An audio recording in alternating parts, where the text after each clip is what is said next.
Hello डाकू देश के निवासियों, तो कैसे हो आप सब। तो फाइनली वन पीस चैप्टर 1115 आ चुका है, तो चलिए इसे शुरू करते हैं। तो चैप्टर की स्टार्टिंग होती है पैनल से, जहां पर हियोरी और ओतो को यामाटो के लिए लंच पैक कर रहे होते हैं। फिर सीन स्टार्ट होता है वानो किंगडम से, जहां पर किएमोन बोलता है कि मुझे यकीन नहीं हो रहा कि इस स्नेल का ट्रांसमिशन नेटवर्क यहाँ तक पकड़ रहा है और ये चीज हमें ओरोची के कबाड़ से मिली है। और ब्रॉडकास्ट में वेगापंक बोलता है कि अब आप सभी लोग सोच रहे होंगे कि जॉय बॉय पायरेट कैसे बना। इस चीज को सुनकर मोमोनोसुके कहता है कि तो इसका मतलब जॉय बॉय भी पायरेट है, बिल्कुल लूफी की तरह। अगले सीन में हमें G4 नेवल बेस को दिखाया जाता है, जहां पर कुछ लोग जिन्होंने टाइम स्किप में स्ट्रॉ हेड्स की मिमिक्री की थी, अब वो लोग जेल में किड पायरेट्स की मिमिक्री कर रहे होते हैं। फिर ब्रॉडकास्ट में वेगापंक बोलता है कि एक चीज याद रखना, मेरे पास बस थोड़े से ही पोनीग्लिफ का एक्सेस है, पर उन्हें अगर कंबाइन किया जाए तो एक अनबिलीवेबल हिस्ट्री के बारे में पता चलता है, जो कि हमारे पास से एक ग्रेट वॉर के बारे में बताती है। और अपने टाइम पे जॉय बॉय एक एनिमी ऑर्गेनाइजेशन को फेस करता है, जिसे आज हम सब वर्ल्ड गवर्नमेंट के नाम से भी जानते हैं। अगले पैनल में सुअर एल्डर वेगापंक चिल्लाते हुए जायंट्स और लूफी का पीछा करने लगता है। वेगापंक अपनी बातें कंटिन्यू करता है और बोलता है कि उस टाइम पे बस थोड़ी बहुत ही एलाइड पावर्स थी, जो कि टेम्पररी अलायंस था 20 सेपरेट किंगडम्स का। अगले पैनल में लैब के अंदर मार्स अपने कॉन्करर हाकी से एक के बाद एक ट्रांसपोंडर स्नेल को नॉकआउट करते जाता है। वेगापंक बताता है कि हम ये अज्यूम कर सकते हैं कि उन्होंने वो अलायंस जॉय बॉय के ग्रुप को अपोज करने के लिए बनाया होगा। हालांकि ये किस चीज की वजह से हुआ ये मुझे बिल्कुल नहीं पता है और मैं किसी की मोरालिटी पे जज भी नहीं कर सकता,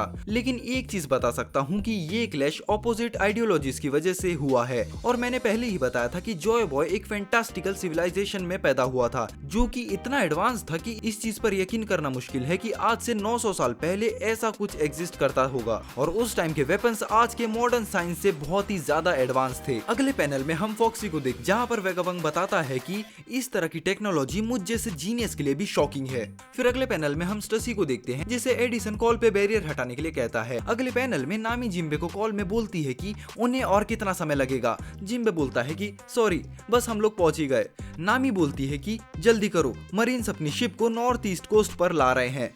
अगले पैनल में स्टसी बोलती है कि यदि स्ट्रॉ हेड्स पकड़े गए तो स्टेला मुझे कभी माफ नहीं करेंगे। फिर एडिसन कहता है कि अब जल्दी वहां से निकल जाओ। वहीं पर स्टसी भी बोलती है कि अब स्टेला भी जा चुके हैं, तो अब मेरे भी जीने का कोई पर्पस नहीं है। अगले पैनल में सांजी फेंका गया है और बोनी नज़्यूरो को एक किक मार रही है। ओइनो और काशी बोलते हैं कि इस बुड्ढे को अपनी स्वॉर्ड यूज करने मत देना, पर नज़्यूरो जायंट्स की पकड़ से छूट जाता है और बोनी के ऊपर एक स्लैश मारता है, पर थैंकफुली फ्रांकी उसे बचा लेता है और नज़्यूरो के स्लैश से एक शिप का फ्रंट पार्ट कट जाता है। फिर बोनी की भी वैसी ही हालत हो जाती है जैसे लूफी की गियर 5 के बाद होती है। वहीं पर वेगापंक रिवील करता है कि वर्ल्ड सेंचुरी खत्म हो चुका था जॉय बॉय की डिफीट के साथ। फिर हम अगले पैनल में जुनिशा और जायंट रोबोट को एक दूसरे के पैरेलल में देखते हैं। फिर नज़्यूरो हवा में लैब की तरफ भागते हुए कहता है कि आखिर तुम्हें और कितना बोलना है वेगापंक। और फिर नज़्यूरो पंक रिकॉर्ड्स के नीचे के पूरे क्लाउड्स और बिल्डिंग को 2 टुकड़ों में बांट देता है, जहाँ पर ट्रैप हुए 4 सेराफिम और बहुत से साइफरपोल एजेंट्स फ्री हो जाते हैं। वेगापंक बताता है कि वॉर के बाद पूरी दुनिया को अनरिपेयरेबल डैमेज हुआ है, जिससे पूरी दुनिया आज तक हील नहीं हो पाई है। और हम सभी को पता है कि एक आइलैंड से दूसरे आइलैंड में ट्रेवल करना कितना ज्यादा डिफिकल्ट है, और ये समंदर बहुत बड़ा है और ज्यादातर लोग जिस जगह पे पैदा होते हैं उसी जगह में मर जाते हैं और दूसरों के कल्चर को कभी जान ही नहीं पाते। पर आज से 1000 साल पहले ऐसा कुछ भी नहीं था, लेकिन एक इकोलॉजिकल डिजास्टर जो कि वर्ल्ड सेंचुरी में आया था, उसने सब कुछ चेंज कर दिया और एंशिएंट वर्ल्ड को पूरी तरह पानी में डुबा दिया। और हम लोग फिलहाल जिस भी आइलैंड में रह रहे हैं वो बस उस कॉन्टिनेंट का ऊपरी हिस्सा है। और इसे सुन के रेवोल्यूशनरी आर्मी का मुंह खुल जाता है। वेगापंक कहता है कि मुझे पता है कि इस चीज पे विश्वास करना बहुत मुश्किल है, पर आज से कुछ समय पहले बहुत सारे कॉन्टिनेंट एग्जिस्ट करते थे और यही चेंज दिखाता है कि कैसे इस दुनिया की 100 साल की हिस्ट्री को मिटा दिया गया। और वर्ल्ड सेंचुरी के टाइम पे सी लेवल 200 मीटर से बढ़ गया था, जिसने पूरी दुनिया को काफी हद तक के डुबो दिया। ये सुनकर शिप में मौजूद सारे मरीन शॉक हो जाते हैं और एक मरीन कहता है कि एक वॉरशिप तो बस 60 मीटर लंबी होती है, तो दूसरा मरीन कहता है कि ये सब बकवास सुनना बंद करो और सारे सेराफिम और साइफरहोल एजेंट्स जो कि बिल्डिंग से गिरे हैं उन्हें रेस्क्यू करो। सीन शिफ्ट होता है जाया आइलैंड पे, जहाँ पर सब लोग हंस रहे होते हैं। फिर हम चॉपर के होम टाउन को देखते हैं, जहाँ पर डेल्टन बोलता है कि क्या ऐसा कुछ सच में पॉसिबल है, जिस पर डॉक्टरिन कहती है कि दुनिया अभी भी एक इंटरेस्टिंग प्लेस है।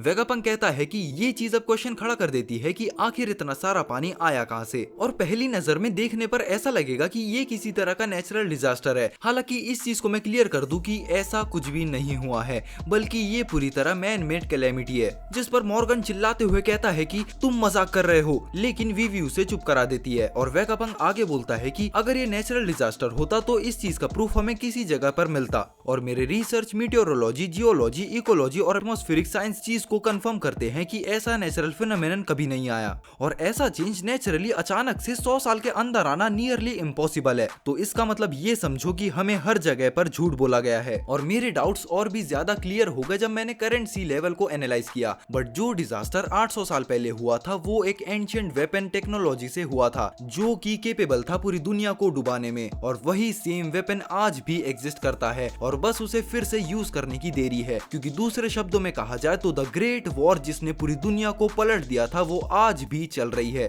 फिर हमें अगले पैनल में ईमू को दिखाया जाता है, लेकिन उसका चेहरा शेडोज से ढका हुआ रहता है। पर टेंशन की बात नहीं है, हमने उसका चेहरा ढूंढ लिया है और वो है ये।